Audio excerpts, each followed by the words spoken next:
वहीं बालोतरा में दो गांवों के लोग रात के वक्त चैन की नींद ले रहे थे, तभी जोरदार आवाज सुनकर नींद टूट गई। सुबह जब उठकर आसपास देखा तो सभी के होश उड़ गए थे। रिपोर्ट देखिए।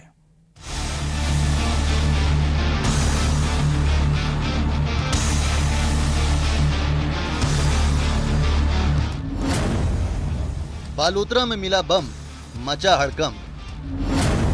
आसमान से गिरी आफत, फैली दहशत। मिसाइल की मिस्ट्री भारी, जांच जारी।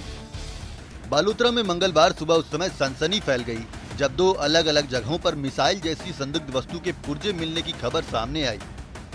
पहली घटना गीड़ा तहसील के एक गांव की है, जहां ग्रामीणों को खेत में करीब 20 फीट लंबा मिसाइल नुमा वस्तु का खोल पड़ा मिला। ग्रामीणों ने तुरंत स्थानीय प्रशासन को इसकी सूचना दी। मौके पर पहुंची पुलिस और बम निरोधक दस्ते ने इलाके को घेर लिया और जांच शुरू कर दी। दूसरी घटना पाटौदी तहसील के गांव से आई, जहां ग्रामीणों को खेत में बिखरे हुए कुछ धातु के पुर्जे मिले। शुरुआती जांच में ये पुर्जे किसी मिसाइल के हिस्से के लग रहे हैं। इन दोनों घटनाओं के बाद से ग्रामीण क्षेत्रों में दहशत का माहौल है। इसकी जानकारी हमारे पास में ये है कि आज से 3 दिन पहले मतलब ये जो प्रयोग के पास में एक मिसाइल मिली थी ना, उसी रात को ये दोनों मिसाइल हमारी आर्मी ने गिराई थी। तो एक प्रयोग के पास में गिरी थी, एक इधर हमारे करालिया के पास मतलब पंचायत करालिया है, सिमरिया गांव के पास में हमारे घरों के पास में धोरों के बीच में मिली है। वो उधर आके गिरी थी, वो धोरों में थी इसलिए किसी को मालूम नहीं चला। अभी आज ही हम इधर ऊपर धोरों में घूमने के लिए गए थे ना, तभी उनको उधर देखा था। दोहरे टीले जंगल हाँ, मतलब ऊंचाई पे हाँ, ऊंचाई पे धोरों में मतलब टीलों पे थी। तो आपने देखा था? उधर कोई गया नहीं था तो देखी नहीं थी। तो आज क्या उधर ऊपर घूमने के लिए गए थे ना, तभी उधर देखी थी। तभी हमने पुलिस को सूचना की, फिर पुलिस आई, फिर आर्मी की गाड़ी आई, आर्मी की गाड़ी में लोड करके भेजा। फिलहाल प्रशासन ने लोगों से शांति बनाए रखने की अपील की है और घटनास्थल को सील कर दिया है। साथ ही पुलिस ने सेना और रक्षा विशेषज्ञों की टीम को भी सूचित कर दिया है। सेना की तरफ से पुष्टि होने के बाद ही सच्चाई बाहर आएगी कि ये मिसाइल नुमा वस्तु आखिर क्या है। फिलहाल यह स्पष्ट नहीं है कि ये पुर्जे किसी परीक्षण का हिस्सा थे या किसी अन्य कारण से यहाँ आ गिरे। मामले की जांच जारी है। बता दें, भारत और पाकिस्तान के बीच हुए संघर्ष में बीते दिनों भी खेतों में मिसाइल के टुकड़े मिले थे। ऐसे में आशंका जताई जा रही है कि ये मिसाइल के टुकड़े पाकिस्तान के हमले और भारत की ओर से छोड़े गए मिसाइल के हो सकते हैं। हालांकि जांच के बाद ही तस्वीर साफ होगी। Bureau report, news 18। तो वहीं कैबिनेट मंत्री जोराराम कुमावत बाड़मेर के दौरे पर रहे, जहां पर जसाई, सेडवा, खारा, दीपला, परु और आसपास के गांव का उन्होंने निरीक्षण किया। इसके बाद ग्रामीणों से संवाद किया, भरोसा दिलाया कि राज्य सरकार हर आपात स्थिति में उनके साथ खड़ी है। मंत्री ने कहा कि भारत अब आत्मनिर्भर और तकनीकी रूप से पूरी तरह सक्षम है। मेड इन इंडिया हथियारों की ताकत को दुनिया ने देखा है। उन्होंने उम्मीदवार बेनीवाल के बयान पर भी पलटवार किया कि कुछ लोग राजनीति के लिए सबूत मांग रहे हैं, उन्हें अभी राजनीति नहीं करनी चाहिए। लोगों से मिलो। पहलगाम में जो घटना हुई और वहाँ निर्दोष में जो पर्यटक थे, बच्चे भी थे, बूढ़े भी थे, युवा भी थे, महिला भी थे, पुरुष भी थे, और जिस तरह से आतंकवादियों ने उनको धर्म के आधार पर धर्म पूछ करके उनकी हत्या की और उनको कलमा पढ़ाया गया, और भी जैसे उनके कपड़े उतार करके भी उनको जैसे बेइज्जत करने का काम किया। तो निश्चित रूप से ये घटना पूरे देश ने देखी है, पूरी दुनिया ने देखी है। जो जवाब पूछने वाले हैं वो अपने आप से जवाब पूछे, किसी को दूसरे से पूछने की जरूरत नहीं है। सबकी अपनी अपनी जिम्मेदारी है। भारत के हर नागरिक की ये जिम्मेदारी है, और भारत के हर नागरिक की जिम्मेदारी जनता के प्रति भी जिम्मेदारी है। इस तरह के बयानबाजी देने का ये समय नहीं है। समय अब सब मिलकर के हम कैसे पड़ोसी देश जो आतंकवाद हमारे देश में फैला रहा है, आतंकवाद का हम कैसे खात्मा करें, आतंकवाद का मुकाबला कैसे करें, और आतंकवाद से लड़ने का समय, ये बयानबाजी का समय नहीं है। तो वहीं पूर्व केंद्रीय मंत्री कैलाश चौधरी जैसलमेर के दौरे पर है। इस दौरान उन्होंने सांसद उम्मीदवार बेनीवाल की ओर से पहलगाम हमले को लेकर दिए गए बयान पर जमकर निशाना साधा। उन्होंने कहा कि अगर वे वहां होते तो उन्हें सबूत मिल ही जाता। ये सबूत मांगने वाले होते कौन हैं? उन्होंने और क्या कुछ कहा है, जरा सुनिए। सबूत तो इनको, मुझे लगता है कि वहाँ होते तो सबूत मिल जाता। उनके परिवार का कोई वहाँ होता तो उनको सबूत मिल जाता। और ये सबूत मांगने वाले होते कौन हैं? जो व्यक्ति वहां पर था और जो जिस बहन के सामने उसके पति की वहां पर हत्या कर दी गई, और वो बहन उसी समय वहां पर कह रही थी कि हमारे धर्म पूछकर हमारी हत्या की गई है। आज पूरा देश इस बात के लेके दुखी है कि वास्तव में इस प्रकार से काम किया गया वहां पे, और ये कांग्रेस के लोग इनके खून में हैं, ये पाकिस्तान की भाषा बोलते हैं और ये पाकिस्तान को बोलने का अवसर देते हैं। दुश्मन देश के साथ जिस प्रकार से उनको अवसर दे रहे हैं।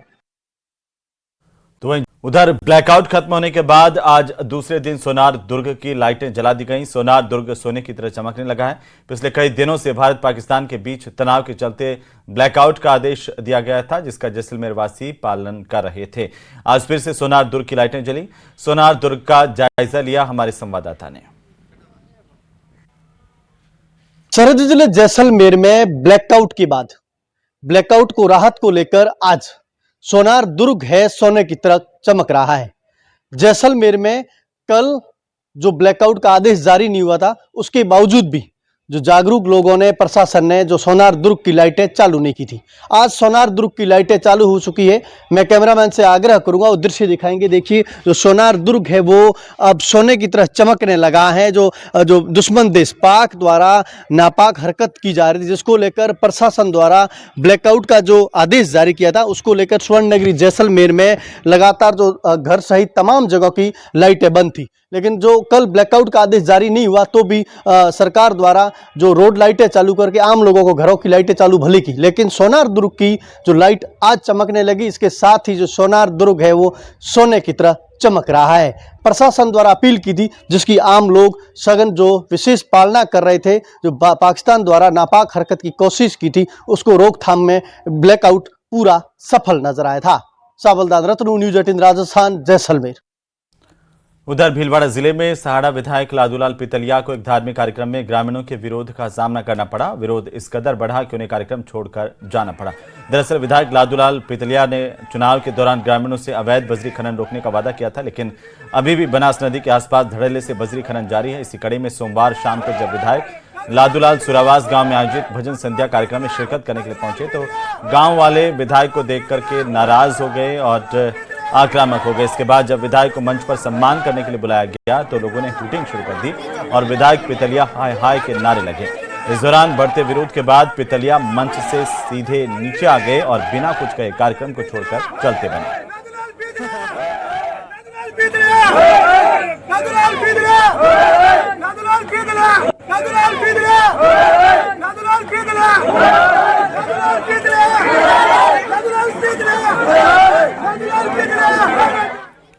भरतपुर के उज्जैन इलाके में वाटर बॉक्स कॉलोनी में जल भराव की समस्या को लेकर महिलाओं ने अनूठा प्रदर्शन किया है। कई बार शिकायत के बावजूद भी जब प्रशासन जल भराव की समस्या को लेकर कोई काम करते नहीं दिखा तो इन महिलाओं ने एसडीएम कार्यालय के बाहर ढोलक और मंजीरा बजाकर भजन कीर्तन कर अपना विरोध प्रदर्शन किया है।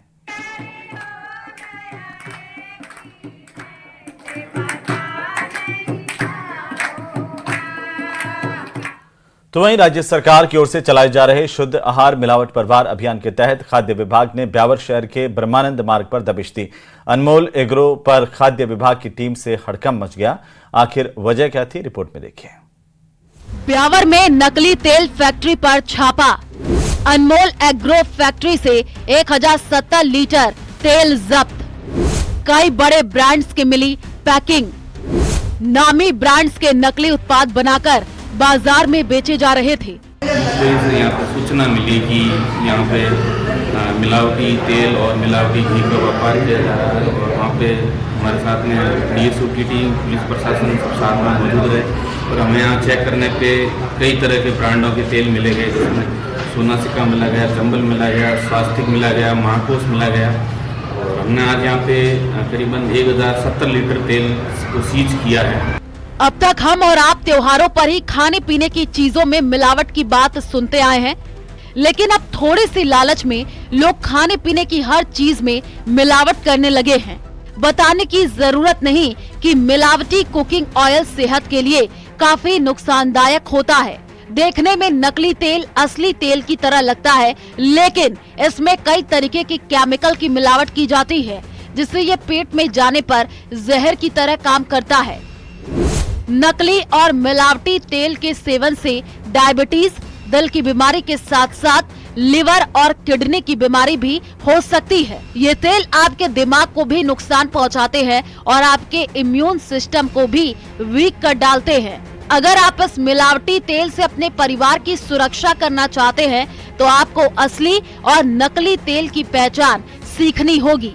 आप तेल के रंग, गंध और स्वाद के जरिए इसके असली और नकली होने की पहचान कर सकते हैं। न्यूज़ 18 राजस्थान के लिए ब्यावर से अशोक सिंह भाटी की रिपोर्ट। उधर अलवर के हल्दीना में स्थित राजऋषि भर्तृहरि मत्स्य विश्वविद्यालय के 5वें दीक्षांत समारोह का आयोजन किया गया। इसमें मुख्य अतिथि राज्यपाल हरिभाऊ बागड़े ने शिरकत की। कॉलेज स्टूडेंट्स की डिग्री को लेकर बड़ा बयान राज्यपाल की तरफ से दिया गया। वहीं राज्यपाल बागड़े ने कहा कि केवल डिग्री से काम नहीं चलने वाला। यह सच है कि केवल डिग्री लेने वाले भटकते हैं, कौशल और कला वाले कभी भूखे नहीं मरते। उन्होंने कहा कि केवल पास होने से काम नहीं चलने वाला, इससे पीढ़ियां बर्बाद हो जाएंगी। केवल डिग्री वाले तो नेताओं के पास भटकते हैं, कला वाले रोजगार पाते हैं। उन्होंने कहा कि केवल पाठ्य पुस्तक पर निर्भर मत रहो, उससे अलग भी पढ़ो, हमें टैलेंट चाहिए। और इस दौरान deputy CM doctor Premchand Bairwa, नेता प्रतिपक्ष टीकाराम जूली, वन मंत्री संजय शर्मा भी मौजूद रहे।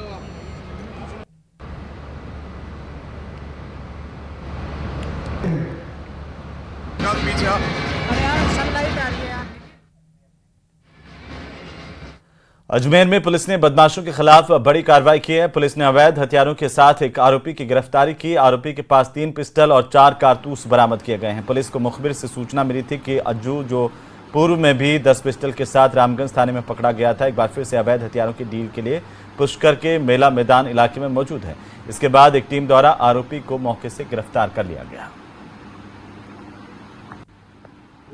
मुखबिर ने सूचना दी कि एक व्यक्ति जो अजरुद्दीन नाम का है और वो पूर्व में भी करीबन 10 हथियारों के साथ गिरफ्तार हुआ था, वह व्यक्ति आज पुष्कर की तरफ अवैध हथियार लेके और घूम रहा है और किसी न किसी को बेचने की फिराक में। उस इत्तला को डेवलप किया गया और डीएसटी टीम और हमारे पुलिस थाना पुष्कर की टीम ने संयुक्त रूप से कार्रवाई करते हुए उक्त व्यक्ति अजरुद्दीन को पुष्कर में पकड़कर उसके कब्जे से 3 पिस्टल को बरामद किया गया और उसके साथ 4 कारतूस भी बरामद हुए हैं और उसके बारे में प्रकरण दर्ज किया जाकर गहनता से अनुसंधान किया जा रहा है।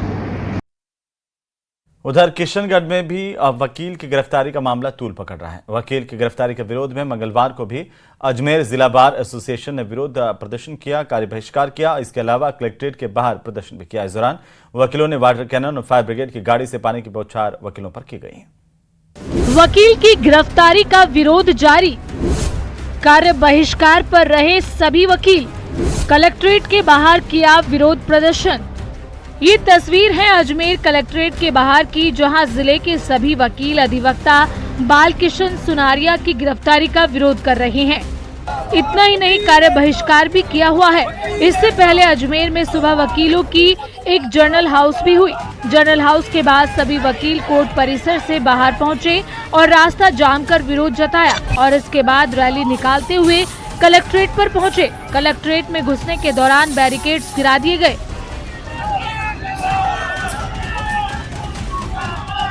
इस दौरान वकीलों पर वाटर कैनन और फायर ब्रिगेड की गाड़ियों से पानी की बौछार की गई, जिससे वकील और आक्रोशित हो गए और बिना ज्ञापन दिए वापस कोर्ट पहुंच गए।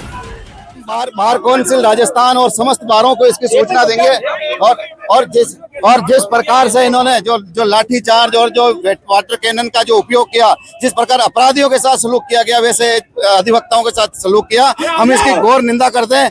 वकीलों के आक्रोश को देखते हुए अजमेर में पुलिस अलर्ट मोड पर है। कलेक्ट्रेट के साथ ही कोर्ट परिसर के बाहर पुलिस का भारी संख्या में जाब्ता तैनात किया गया है। आइए अब आपको बताते हैं कि आखिर क्यों वकील विरोध प्रदर्शन कर रहे हैं और क्या चाहते हैं। आरोप है कि 25 अप्रैल को किशनगढ़ थाना प्रभारी भीकाराम काला ने अधिवक्ता बालकिशन सुनारिया को कोर्ट परिसर से जबरन उठाकर थाने में बंद कर दिया। एक पावर ऑफ अटॉर्नी के नोटरीकरण के मामले में पुलिस ने उसे गिरफ्तार कर अवकाशकालीन मजिस्ट्रेट के सामने पेश किया और जेल भिजवा दिया। थाना प्रभारी की इस कार्रवाई से वकीलों में भारी गुस्सा है। ऐसे में वो चाहते हैं कि थाना प्रभारी भीकाराम काला को निलंबित किया जाए, मामले की उच्च स्तरीय जांच कराई जाए।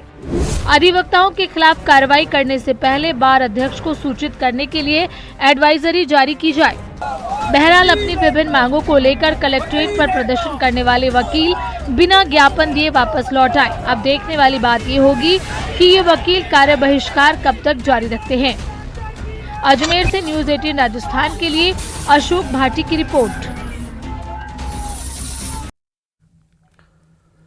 तो वहीं रामगंज मंडी में कोटा एसीबी ने बड़ी कार्रवाई की है। चेचट तहसीलदार और गार्ड को 25,000 रुपए की रिश्वत लेते हुए ट्रैप किया है। कार्रवाई होते ही तहसील परिसर में अफरा तफरी मच गई। कोटा एसीबी की स्पेशल यूनिट को परिवादी ने शिकायत देकर बताया था कि उसके द्वारा खरीदी गई भूमि को औद्योगिक जमीन के कन्वर्जन और समर्पण करवाने के लिए एक एप्लीकेशन तहसीलदार ऑफिस चेचट और एसडीएम कार्यालय रामगंज मंडी में ऑनलाइन अप्लाई की थी, जिससे कई दिनों से पेंडिंग रख करके तहसीलदार द्वारा रिश्वत की राशि मांग कर परेशान किया जा रहा था। एसीबी ने वेरिफिकेशन के बाद ये बड़ी कार्रवाई की है।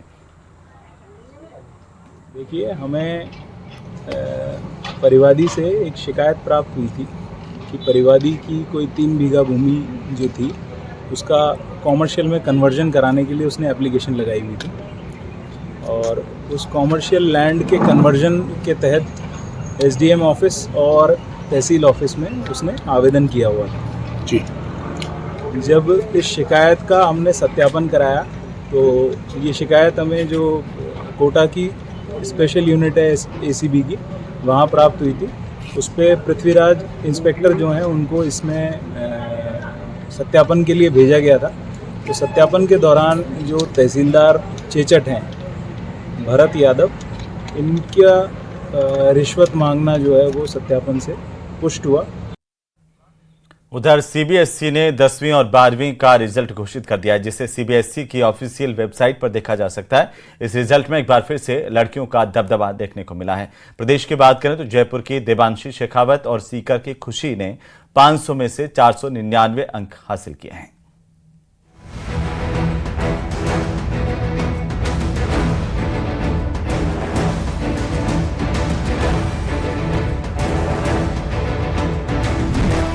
सीबीएसई ने जारी किया 10वीं और 12वीं का रिजल्ट। जयपुर की देबांशी और सीकर की खुशी ने बढ़ाया प्रदेश का नाम।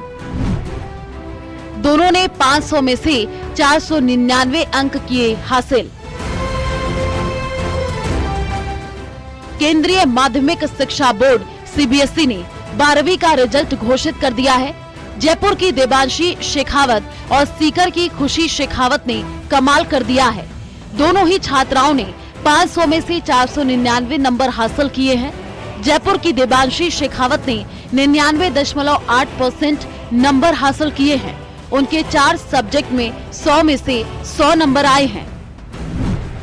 वहीं जयपुर की यशस्वी ने 99% नंबर हासिल किए हैं। जोधपुर अद्विता जैन ने 99.40% मार्क्स हासिल किए हैं। भारत के 17 रीजन में अजमेर ने 10वें नंबर पर अपना नाम दर्ज किया है। बीते साल भी अजमेर रीजन इसी स्थान पर था। राजस्थान का पासिंग प्रतिशत 89.47 रहा। वहीं अजमेर रीजन में लड़कों का पासिंग प्रतिशत 88.31 और लड़कियों का पासिंग प्रतिशत 93.30 है। मुख्यमंत्री भजनलाल शर्मा ने सीबीएसई में उत्तीर्ण विद्यार्थियों को बधाई दी। सोशल मीडिया पर पोस्ट में शुभकामनाएं देते हुए सीएम ने लिखा कि कक्षा 12वीं के परीक्षा परिणाम घोषित हुए हैं। परीक्षा में सफल सभी विद्यार्थियों को हार्दिक बधाई एवं शुभकामनाएं। ये स्वर्णिम सफलता आपके कठिन परिश्रम, दृढ़ संकल्प, अथक प्रयासों का सुफल। साथ ही जिन विद्यार्थियों को अपेक्षित परिणाम प्राप्त नहीं हुए वे निराश ना हो। जीवन में सफलता और असफलता दोनों ही सीख का माध्यम है। मैं प्रभु से आप सभी के उज्जवल भविष्य की कामना करता हूँ। सीबीएसई के रिजल्ट के बाद सफल विद्यार्थियों के घरों में जश्न का माहौल है। बाड़मेर की छात्रा निधि जोशी ने जिला टॉप कर परिवार के साथ साथ स्कूल और प्रदेश का नाम रोशन किया है। निधि ने साल 2023 में भी 10वीं कक्षा में भी 97.20% अंक हासिल किए थे। इसके साथ ही बाड़मेर की रुद्राक्षी चौधरी ने कला वर्ग में 97.8% अंक लाकर जिले में टॉप किया है। खुशी बहुत ज़्यादा हो रही है और मेहनत तो ऑब्वियसली करनी ही पड़ती है, बिकॉज साइंस सब्जेक्ट है, वहाँ पे सब चीज़ें बहुत ज़्यादा प्रैक्टिकल होती हैं, तो कॉन्सेप्चुअल चीज़ पे ध्यान देना पड़ता है। बाकी दोनों ही चीज़ें, मेहनत भी है और लक भी होता है थोड़ा बहुत, तो और टीचर्स की मेहनत, मेरे परिवार की मेहनत और मेरी मेहनत। जोधपुर की अद्विता जैन ने भी 12वीं बोर्ड में कमाल किया है। अद्विता जैन के 12वीं में 99.40% अंक हासिल किए। उन्हें 2 सब्जेक्ट में 100 में से 100 अंक मिले हैं, जबकि 3 सब्जेक्ट में 99 अंक मिले हैं। मेरे इस अचीवमेंट का श्रेय मैं सबसे पहले तो भगवान को देना चाहूंगी। उनका आशीर्वाद हमेशा से था, बना रहे। और अलॉन्ग विद दैट मेरे दादा दादी, उनकी ब्लेसिंग्स, नाना नानी, मेरी फैमिली, मम्मी पापा भाई, सभी लोग, मेरे डीपीएस के टीचर्स सभी बहुत बढ़िया हैं, सभी बहुत अच्छे हैं, प्रिंसिपल मैम, उन सबको मैं अपना श्रेय देना चाहूंगी। बहरहाल सफल छात्रों के परिवारों में खुशी का माहौल है। हर कोई उनके उज्जवल भविष्य की कामना कर रहा है, लेकिन इस बार भी बेटियों ने कमाल कर दिया है। Bureau report, news 18 Rajasthan. उधर अलवर